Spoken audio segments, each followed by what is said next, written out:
আমার আবারও মাখাজোকা করা স্টার্ট হয়ে গেছে। তার কারণ হচ্ছে আমি অবশ্যই বাড়িতে আসছি। বাড়িতে আসা মানে হচ্ছে আমার এসব কাজ করা, আর আমার বাকি কোনো কাজ থাকে না। বাড়িতে আসলে আমি যত প্রকারের আইটেম আছে মাখা করে খেতে আমার কোনো অসুবিধা হয় না। তো হ্যালো এভরিওয়ান, কি অবস্থা সবার, কেমন আছেন? আশা করছি ভালো আছেন, আমিও ভালো আছি। তো চলে এসেছি নতুন আরেকটা ভিডিও নিয়ে। আর এটা দেখে তো সবাই বুঝতেছেন যে এটা কি। আর এটাকে আমরা আমাদের গ্রামীণ ভাষায় বলি বত্তা। এটাকে অনেকে আবার ডেউয়া নামেও চিনে থাকে। এটা হচ্ছে আমাদের গ্রামীণ ভাষা বত্তা, তো আমরা কি বত্তা নামেই চিনি।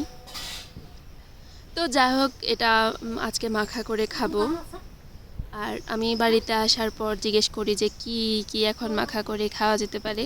তো আমি যখন বলেছিলাম তখন আমি মাকে বলেছিলাম যে বত্তা আছে কি না, বা মানে এটা আমি বাড়িতে আসার আগ থেকেই ভাবতেছিলাম যে কি মাখা করে খাওয়া যেতে পারে, বা এখন কি সময় মাখা করে খাওয়ার।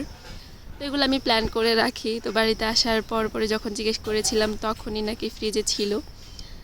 এটা পরে ফ্রিজ থেকে বের করে রেখেছিল। পরে নর্মাল হওয়ার পরে আমি এটা মাখা করেছিলাম। তো এটা অনেক বেশি নরম হয়ে গিয়েছে, এজন্য আমাকে হাত দিয়ে পরিষ্কার করতে হয়েছিল। তো এই জন্য অবশ্যই এটাকে আমি ধুয়ে পরিষ্কার করে নিয়েছিলাম। আর এখানে 3টা বত্তা ছিল, এখানে আমি 3টাই দিয়েছিলাম। আর বত্তাগুলো অনেক বেশি মিষ্টি ছিল, অনেক বেশি লাল ছিল। তো পরিষ্কার করতে আমার অনেকখানি টাইম লেগেছিল, প্রায় 10 মিনিটের উপরে লেগেছিল, কারণ এটা অনেক বেশি নরম ছিল। নরম থাকার কারণে এই জন্য অনেক বেশি টাইম নিয়েছিল। তো একে একে আমি 3টা বত্তা সুন্দরভাবে পরিষ্কার করে নিয়েছিলাম। আর দেখেই বুঝতেছেন কালারটা অনেক বেশি সুন্দর আসছে।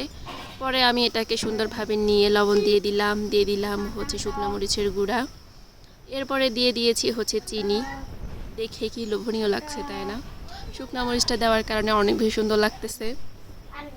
আর তার সাথে ঝামেলা করতেছে হচ্ছে মাছি, কিন্তু আমি তো মাছিটাকে আমার ভর্তার মধ্যে আসতেই দিই নাই।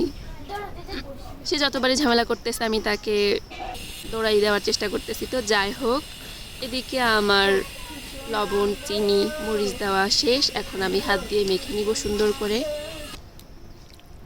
আপনাদেরও যদি খেতে ইচ্ছে করে তাহলে বাড়িতে এভাবে ট্রাই করে দেখতে পারেন। আর আমার তো এগুলো অনেক বেশি পছন্দ, এগুলো থাকলে আমার আর কিছু লাগে না। তো ভিডিওটি ভালো লাগলে অবশ্যই আমার পেজে এসে ফলো করে দিবেন। সবাই ভালো থাকবেন।